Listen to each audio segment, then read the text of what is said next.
1 Corinthians 6:19 to 20. पहला कोरिन्थियों 6 अध्याय और 19 और 20 वचन। You are not your own.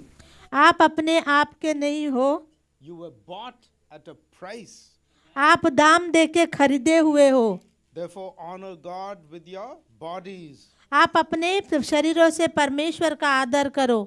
So the job of the bond servant is not to ask, what do I want?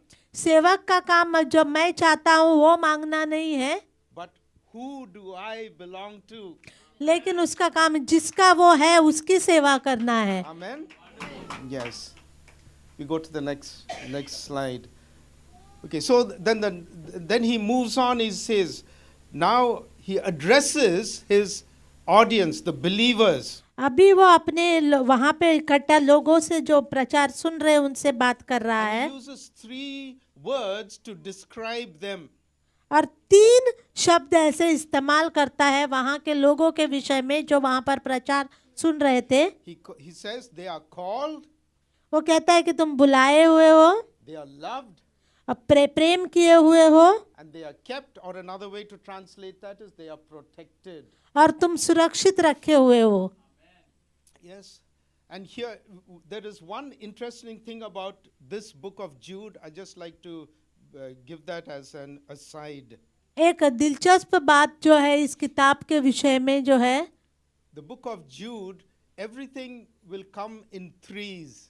और यहूदा की पुस्तक में हर एक बात जो है तीन अंकों में आएगी। I'll encourage you to read that later, and you will see that when he talks about the false teachers, he uses examples by threes. तो मैं आपको बताऊंगा, कहना चाहता हूं कि बाद में आप लोग पढ़े कि जब वो झूठे भविष्यवक्ताओं के बारे में बात करता है तो वहां पे 3 उदाहरण देता है। So even here it says called, loved, and kept. यहाँ पे भी उसने 3 बातों के बारे में बात किए हैं। And each of these words speak about what God has done. और ये हर एक बात जो परमेश्वर ने क्या कार्य किया उसके बारे में बात Not करते हैं, about what we have done. जो हमने किया उसके बारे में नहीं। First he says called. पहले वो कहता है कि बुलाए हुए। In fact, these 3 words can identify them with the 3 persons of the Trinity. और ये 3 शब्दों को मैं पिता, पुत्र और पवित्र आत्मा के साथ मिला के मैं देखता हूँ। Each one of us here this morning has been called by the Holy Spirit. हर एक जो यहाँ पर बैठा है वो यहाँ पर पवित्र आत्मा के द्वारा बुलाया हुआ है। Yes, when God, in a sense, it's the Holy Spirit who works in your life, the Holy Spirit who works in my life to draw us to God. पवित्र आत्मा आपके और हमारे जीवन में कार्य करता है हमें परमेश्वर की ओर लेके आने के लिए। Yes, that's the Holy Spirit's work of convicting us of our sin. वह यही काम है पवित्र आत्मा की, वो दोष भावना को हमारे अंदर डाले। It's the Holy Spirit who teaches us about the need for salvation.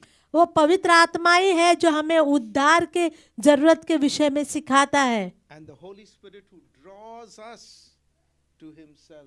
और पवित्र आत्मा जो है हमें अपनी ओर खींचता है। You know, John 15:16 it says, you did not choose me, but I chose you. यूहन्ना 15 अध्याय और 16 वचन में लिखा है कि तुमने मुझे नहीं चुना परंतु मैंने तुम्हें चुना है। And appointed you so that you might go and bear fruit. और तुम्हें ठहराया है कि तुम जाके फल लाओ। Fruit that will last. और तुम्हारा फल बना रहे। And when we talk about new beginnings, it is only possible because God has already chosen each one of us here this morning. जब हम नए शुरुआत की बात करते हैं तो वो तभी संभव है क्योंकि परमेश्वर ने हम सबको यहाँ पे चुना है। And he's appointed us so that we may do what?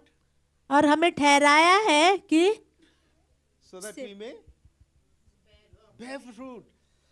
ताकि हम लोग फल लाएं। That's that harvest part that you all are talking about. और यही वो कटनी की बात है जो आप लोग बोल रहे हैं। Yes. Secondly, you are loved by God the Father. और दूसरी बात, आप लोग प्रेम किए हुए हो। For I am convinced that neither death nor life nor anything else in all creation will be able to separate us from the love of God that is in Christ Jesus. इस सृष्टि में कोई भी बात, ना मृत्यु, ना जीवन कोई भी बात हमें परमेश्वर के प्रेम से अलग नहीं कर सकती जो मसीह यीशु में है। Yes, I have loved you with an everlasting love. मैंने आपको सर्वकालिक प्रेम से प्यार किया है, कभी ना खत्म होने वाले प्रेम से प्रेम किया है। And the last thing is that we are kept or protected through Jesus Christ. और वो तीसरी बात यह कहता है कि हम परमेश्वर मसीह यीशु में हम सुरक्षित हैं।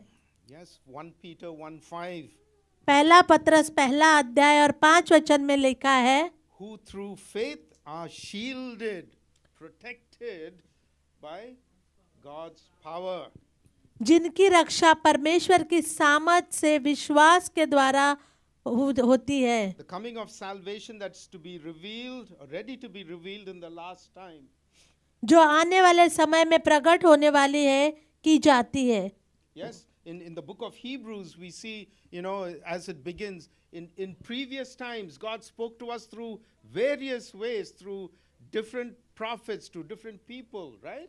पुराने नियम में हम लोग इब्रानी की किताब में देखते हैं कि परमेश्वर पुराने नियम में बहुत सारे अलग अलग तरीकों से अपने लोगों से बात करते थे। But in these days, He has spoken to us through His Son. लेकिन नए नियम में उसने अपने पुत्र के द्वारा हमसे बात की। Jesus Christ is the final revelation. यीशु मसीह पिता का आखिरी प्रकाशन था। And we, dear ones, are kept, are protected because of what Jesus Christ has done for us. और हम इसीलिए सुरक्षित हैं क्योंकि जो कीमत यीशु मसीह ने हमारे लिए चुकाई है।